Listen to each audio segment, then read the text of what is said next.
스케치를 잘 하셨고 색칠하기 전에 이제 걱정하실 거고 아직은 스케치를 여러 개 하겠지만 우리가 붓을 다루는 게 모라는 게 있어요. 모. 그리고 이제 이게 지금 약간 인조모예요. 인조모는 탄력이 엄청 좋아요. 탄력이 좋은 대신에 함축량 물을 많이 갖고 있거나 물감을 많이 갖고 있는 게 조금 부족할 수는 있어요. 그런데 이제 처음 하시는 분들한테는 내 맘대로 되는 게 붓이 더 익숙하고 좋을 수는 있으니까 근데 나중에는 자연모를 사용하시면 그게 조금 더 편할 수도 있는 단계가 오고 처음에 있는 건 그냥 최대한 다 쓰세요. 쓰시고 우리 선생님이 붓으로 자꾸 물감을 가지고 놀아줘야 되는데 어떻게 놀 것이냐 많이 그려보는 거죠. 근데 무작정 그리는 것보다 제가 도안을 드리거나 자료를 드리니까 그걸 가지고 이용을 하시는데 물감을 섞으실 때 두세 가지를 섞어보는 것도 괜찮고 섞으다가 하나씩 그냥 툭툭 찍어서 다른 색깔을 만들어 보는 것도 괜찮아요. 근데 제가 말을 안 하고 그냥 하시면 그냥 이렇게 익숙한 대로 하실 수가 있겠죠. 자, 붓을 가지고 눌러보고 색깔을 칠하면서 더 크게 할 수도 있고 모양을 만들어 가는 거가 중요한데 어떻게 만들 것이냐. 잎사귀 그려야지 하고선 모양을 지금 천천히 하면서 막 이렇게 만들 수가 있어요. 근데 이거는 인위적인 거예요. 인위적인 거. 응? 자꾸 채색을 칸을 메꾼다라기보다 붓의 결을 느껴야 된다. 붓이 어떻게 모양을 잡아가느냐. 왼쪽 오른쪽 사방으로 가는 방법들을 자꾸 해보면 자신감이 자꾸 생길 수가 있어요. 이 잎사귀들을 가지고 할 때에도 마찬가지고 그리고 붓을 다룰 때에 선을 쓰듯이 하는 방법이 있는데 선을 쓰듯이 하는 건 가까이 잡고 하다가 걱정이 돼요. 당연히 걱정되는 거야. 그냥 그걸 안고 가는 거예요. 그래서 떨려.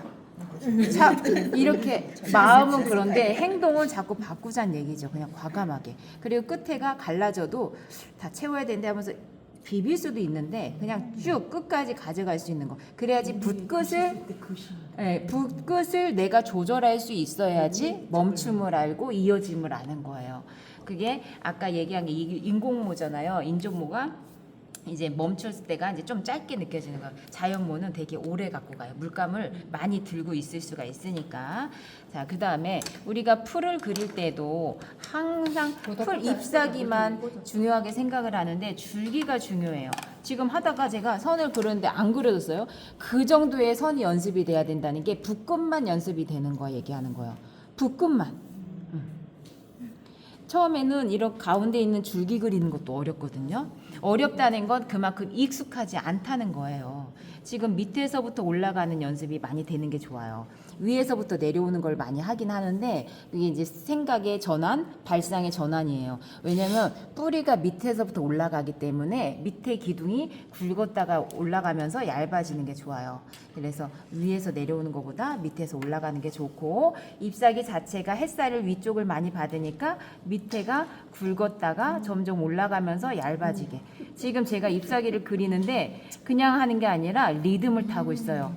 그림에 리듬을 넣어줬을 때 생동감이 있어요. 생동감이라는 것은 살아있는 거. 결국은 생명이죠. 이거는 생명을 그리고 있는 거예요. 그래서 그리고 물감을 다루고 있으니까 제가 이제 계속 얘기하는 것들이 왜 좋아 보이느냐. 좋아 보인다는 거는 물기가 촉촉하게 있다라는 거예요. 우리가 물을 다루니까 물기가 있게 건조해 보이지 않게 그렇게 물감의 양이 뻑뻑뻑뻑하지 않게 촉촉하게 물감을 들고 가게 그리고 붓을 얇은 거를 쓰는 거에 따라서 어떤 거에 따라서 다른데 지금 잘 기억하세요. 선을 쓴 게 아니라 리듬을 탔어요. 제가 그죠? 그거를 해보면서 괜찮은데 자기 자신이 느끼면 그게 딱 깨달음이 오는 거예요. 그리고 좀 아까 말씀드린 것처럼 녹색을 쓰다가도 중간에 끝에다가만 다른 색깔 살짝 섞어서 꼭 파레트에다 안 섞으셔도 돼요. 그냥 중간에 한 번만 딱 찍어보는 거예요. 그럼 이중색이 나오게. 요 끝에 보면은 여러 가지 나오죠.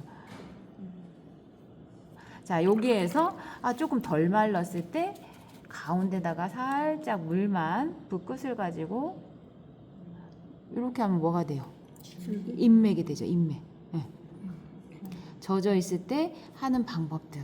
그리고 이제 잎사귀를 먼저 그리고 나서 줄기를 나중에 할 수도 있어요. 근데 꼭 닿지 않아도 돼요. 중간에 살짝 끊어져도 되고 우리가 다 해야 된다라는 그 부담을 버리시면 돼요. 자, 요거 하나 열매를 해볼게요. 자, 우리가 선생님들이 하시는 마음처럼 걱정을 담아서 제가 그려볼게요. 걱정을 담아서 그린다는 게 걱정을 담아서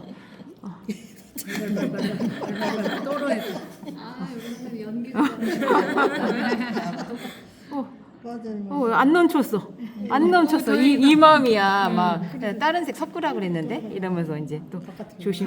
반사광도 넣어야 되는데 아, 반사광 또 잊어버렸네. 막 이럴 수도 있고. 아, 또 좀 나눠봐야지. 또 나눠봐야지. 떨려. 이거 조심해야 돼 막. 이렇게 한단 말이야. 아니, 중간에 이렇게 또 괜찮나? 떨어졌는데 괜찮나? 막 이렇게 할 수도 있고 막 또 이렇게 보고 막 이런단 말이야. 근데 우리가 자꾸 저하고 이제 그림을 하면서 자신감 향상. 지금 찐득하게 묻었죠. 찐득하면 어때? 막 찐득하면 이 물감 아까우니까 그냥 칠해봐야지. 다 괜찮아. 그렇죠. 그냥 왔다 갔다 하면서 위에다가도 칠했고 밑에 반사광을 하라고 했으니까 과감하게 이거 반쪽이에요. 반쪽인데 너무 반쪽이다. 그럼 다시 추가해서 좀 진해도 괜찮아. 3단계 망쳤다. 그러지 이제 그렇게 해놓고 해놓고 다시 풀어주기. 자, 여기에서 뭐가 좀 아쉽다 하면 끝에다가 이 열매의 끝 부분을 뿅 정확지 않아도 된다라는 마음을 갖고 가시면 돼요. 정확지 않아도 된다. 근데 하나, 둘, 셋, 네 개가 있으니까 또 하나는 다르게 조금 더 과감히 쭉 내렸어요. 이 밝은 부분을 남겼을 때 뭐라고 했죠? 선명도를 줄 수도 있고 시선을 받게 할 수도 있다고 그랬어요. 선명도를 주면서 밑에 부분은 이것처럼 다른 색깔로서 변화주기. 부당골레 같은 생각이 딱 떠올랐어. 귀엽죠. 열매를 그릴 때 탱글탱글하게 작게 똑 떨어지게. 그죠? 색깔은 얘가 이제 열매가 빨갈 수도 있고 자주빛일 수도 있는데 그 자주색으로만 사용하지 않으셔도 된다는 얘기를 하려고 하는 거예요. 지금 약간 주황빛이잖아요. 어떤 색을 써도 되고 그 다음에 자연의 색은 섞이면서 아니면 빛에 따라서 다르니까 약간 보랏빛도 들어가도 되고 근데 물을 많이 쓰지 말고 과감하게 시작을 하면서 작고 단단하게 표현해 봤으면 좋겠습니다 라는 거를 얘기를 하려고 한 거예요. 오늘 지금 터치 가장 기본적인 것처럼 하나하나 하고 따로 하고 하지 않고 리듬감 있게 하는 연습 한번 해보셨으면 좋겠어요. 네.